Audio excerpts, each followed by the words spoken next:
कांग्रेस के कद्दावर नेता और राज्यसभा सांसद धीरज साहू के अलग अलग ठिकानों पे आईटी ने छापेमारी की है। ये छापेमारी जो है उनके पैतृक आवास लोहरदग्गा में तो चल ही रहा है। इसके अलावा रांची का ये आवास, इसके अलावा उड़ीसा के बोलंगीर और संबलपुर, उनसे जो प्रॉक्सिमिटी में है, उनसे जो व्यवसाय में जुड़े हुए हैं, बताया जाता है कि लिक्विड ट्रेडिंग का इनका जो है पारिवारिक बिजनेस है और पूरा परिवार मिलकर चलाता है। लेकिन जब आईटी ने छापेमारी की तो आंखें खुली की खुली रह गई।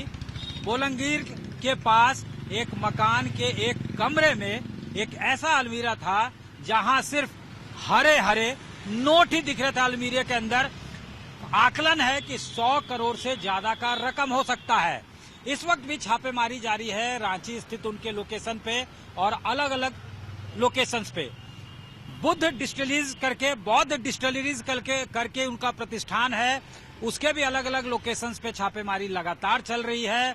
और अब जो है सियासी गलियारों में ये चर्चा का विषय बना हुआ है कि इतना ह्यूज कैश जो है कैसे किसी के पास हो सकता है और ये किस तरह का पैसा है, अकाउंटेड है, अनअकाउंटेड है।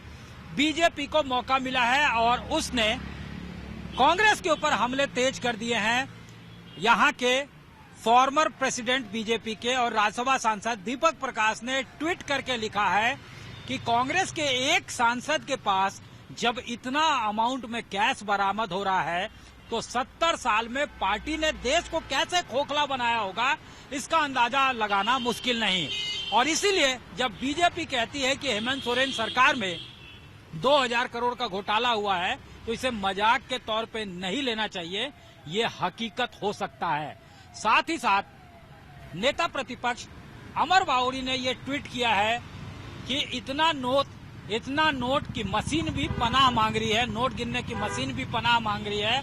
उन्होंने दावा किया है कि जिस वक्त नोट की गिनती चल रही थी मशीनें खराब हो गई, इतना ज्यादा कैश था। तो ये तमाम बातें जो है अब सियासी गलियारों में चर्चा का विषय बना हुआ है।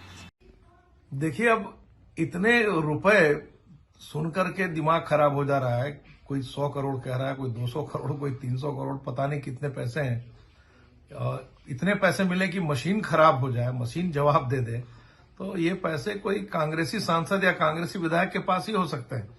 बार बार भारतीय जनता पार्टी के लोग कहते हैं, बार बार बाबूलाल मरांडी जी कहते हैं, हमारे नेता कहते हैं कि कांग्रेस की जो हेमंत सरकार है भ्रष्टाचार में आकंठ डूबी है, इनके लोग भ्रष्टाचारी हैं, भ्रष्टाचार में आकंठ डूबे हैं। तो हेमंत सोरेन जी, यूपीए के लोग, कांग्रेस के लोग, जेएमएम के लोग बाबूलाल जी के बयान को हास्यास्पद बताते हैं। प्रत्यक्षम किम प्रमाणम, अब यहां पे प्रमाण मिल गया है। मैं तो कहता हूं कि ये सीधे सीधे मनी लॉन्ड्रिंग का भी मामला है। इसमें इन्फोर्समेंट जो डायरेक्टरेट है उनको इंटरवेन करना चाहिए और गहन इसकी जांच करनी चाहिए और जो भी दोषी है कड़ी से कड़ी सजा मिलनी चाहिए। अब जो है बीजेपी ये भी मांग कर रही है कि ये मनी लॉन्ड्रिंग का जो केस है एक परफेक्ट केस हो सकता है, फिट केस हो सकता है। तो सरकार को इसमें जो है ईडी जांच रिकमेंड करना चाहिए, ईडी जांच इस मामले की होनी चाहिए, ईडी के जरिए जांच करवाई जानी चाहिए। ये भी बीजेपी की तरफ से बातें जो है उठाई जा रही है, आवाज उठाया जा रहा है। ये कहा जाता है कि बैकबोन है, ट्रेजरर भी रहे हैं ये धीरज साहू। जब सांसद नहीं थे तो पार्टी के ट्रेजरर थे, तो एक तरह से उनको विपक्ष के लोग जो बताते हैं कि वो फिनांसर हैं पार्टी के, वही फिनांस करते हैं।